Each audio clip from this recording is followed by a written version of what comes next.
السلام عليكم. النهارده بإذن الله إحنا هنتكلم إزاي نستخدم ال ASP.NET Web API في الVS Code. دلوقتي الVisual Studio بقى تقيل جدًا على الجهاز، وفي نفس الوقت الrun والcreate الfolders وcreate الملفات تحس إن هي بقت أصعب. في ناس بقت بتروح لRider، وفي ناس دلوقتي بتفكر إن هي تروح للVS Code. طيب إحنا النهارده هنتكلم عن استخدامات الVS Code، وهل الفروقات اللي ما بينهم كبيرة والّا لأ؟ وقيس الحق هل الVS Code صعب في التعامل مع الASP.NET؟ ده اللي إحنا هنتكلم عليه النهارده. طيب أول حاجة إحنا هنتكلم إزاي بنكتب project أصلًا. أغلب التعامل معانا في الVS Code بيكون عن طريق الterm. فمثلًا أنا عايز أcreate project جديد، فباكتب .NET new web API/n اللي هو new، وأكتب فيه اسم المشروع، وباكتب مثلًا framework net، وباكتب الversion بتاعي. مثلًا خلينا نكتب إحنا هنعمله version 8 مثلًا، ومثلًا نخليه my API وندوس enter.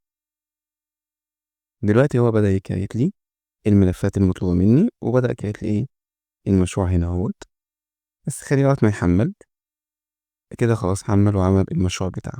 طيب دلوقتي لو جينا قفلنا هنا الVS Code ورُحنا للملف بتاعنا هنا جوّه، ودوسنا هنا click open with code، دلوقتي فتح لي الVS Code. طيب أول حاجة عشان نقدر نتعامل مع الVS Code، أنا أكيد نتعامل قصدي مع الVS Code باستخدام الNet، هنحتاج إن إحنا ننزّل extensions. أول extension هننزّلها هي الNet install tools. بعد كده هيكون عندنا الC# والC# devkit. والC# devkit هي أهم package هنستخدمها في التحميل، وكمان package هتكون للNuget. ثواني ننزل نشوفها. visual NuGet دي package هتكون مهمة جدًا. طيب خلينا نبدأ في الأول، نبُص عندنا هنا. دلوقتي في الإكسبلورر بتاعنا بقى عندي هنا حاجة بسبب الباكج اللي هي الإكستنشن بتاعة السي شارب ديف كيت. بقى عندي السوليوشن إكسبلورر بتاعي، بقى عندي هنا أقدر أفتح أبص على المشروع بتاعي، وأقدر أفتح الحاجات اللي فيه. طيب هو هنا مفيش كنترولرز. لو أنا جيت عملت هنا، هو ده مشروع مينيمال اي بي اي، تمام. وأقدر أستخدمه، أقدر أشتغل بيه كل حاجة زي ما أنا عايز، تمام. طيب خلّينا نقول إن أنا عايز مثلًا أrun المشروع ده. فعلشان أrun، طيب دلوقتي إحنا عايزين نrun الproject بتاعنا، هاقول له إيه مثلًا watch run، وأقول له هنا enter. هنا بيبدأ يعمل لي enter. بيعمل لك أنت عندك هنا option اللي هو reload automatic موجود، إن أنت ممكن تrestart، تمام. فبعد كده مثلًا آجي هنا أrun، فيعمل لك execute جميل جدًا للدول أو الحاجات اللي أنت عايز تطلّعها. أنا عدّلت هنا في الendpoint، فمثلًا خلّينا مثلًا نغيّر ديّة من Cairo لEgypt مثلًا، حلو.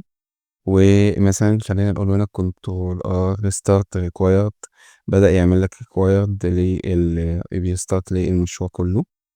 بعد كده هيرنّه لك، هيرن، تلاقي عندك هنا Egypt اللي إحنا كتبناه بالشكل ده ظهر. طيب كل اللي عليك إن أنت بس control R تreload تعمل hot reload. هنا بيقول لك هنا هو عندك دلوقتي كمان الlocal host بتاعك، ده الhost بتاعك اللي أنت تقدر تشتغل عليه. طيب دي ميزة جميلة جدًا. طيب دلوقتي خلّينا نفترض إن أنا دلوقتي هاعمل folder جوّه الproject ده، هاسميه مثلًا وليكن الendpoints. إمم. حلو، وليكن على سبيل المثال، وده هيكون جوّاه الcontroller بتاعي مثلًا. فاقول له هنا new file، ونعتبر إن الproject ده مش مشروع minimal API، ده مشروع controller عادي. فاقول له هنا new file وأنا عايز أعمل controller. تلاقي هنا الفايلات عندك، بقى عندك templates اللي موجودة في الvisual studio عادي، تقدر تسيرش عنها، وتقدر تختار الفايل الtemplate اللي أنت نفسك فيه. طيب خلّينا نختار هنا الAPI controller، هاسميه مثلًا value controller 1، هاهِت enter، كريته لي عادي جدًا في المشروع بتاعي. طيب أنت كمان تقدر تadd project تاني زي ما أنت عايز، وعندك هنا الtemplates اللي أنت عايزها، تمام. وده مثلًا الtemplates بتاعنا، نقدر نكريته وحاجات زي كده. طيب خلّينا نتكلم دلوقتي، أنت عايز تضيف package للمشروع بتاعك. هنقفل الsolution explorer اللي هو بتاعنا ده، ونفتح الmy API اللي هو الملف ده، علشان إحنا عايزين نوصل للmy API CS project. ده الملف الglobal اللي هو بتاع الproject اللي بيكون فيه جواه الايه الباكجز اللي انا بحملها في المشروع. فهرايت كليك وهقول له هنا فيجوال نيوجت مانج باكجز، هدوس عليه. هنا انت تقدر تسيرش كامل عن الباكجز اللي انت عايزها، ولكن مثلا احنا عايزين ننزل الانتيتي فريم ورك كله.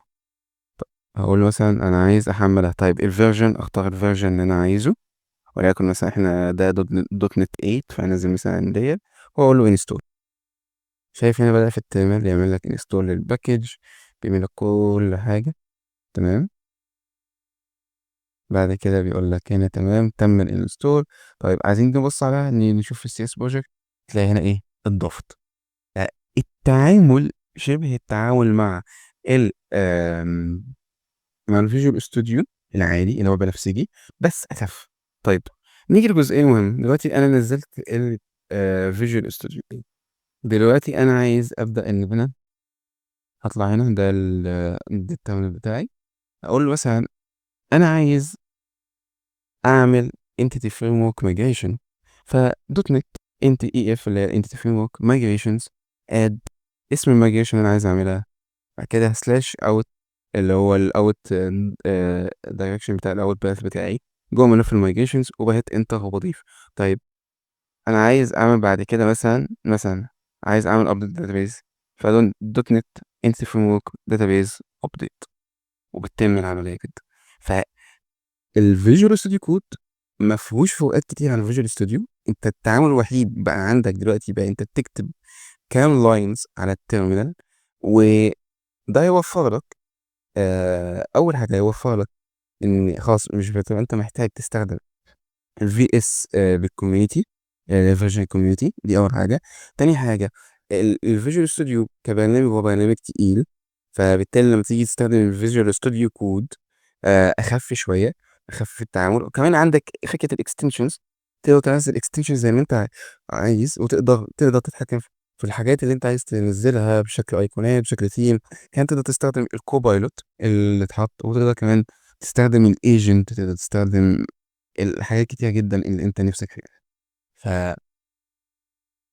فميزة كويسة جدا انك انت يكون على الاقل بتعرف تكتب الكود بتاعك على اكتر من اي دي اي، او على اكتر من كومبايلر اديتور كود، علشان يكون عندك الاتاحية اكتر.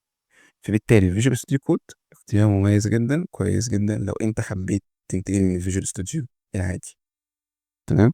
شكرا جدا للفيديو، اتمنى يكون الفيديو عجبكم. مهتم جدا اسمع رايكم عن الفي اس كود. شكرا جدا.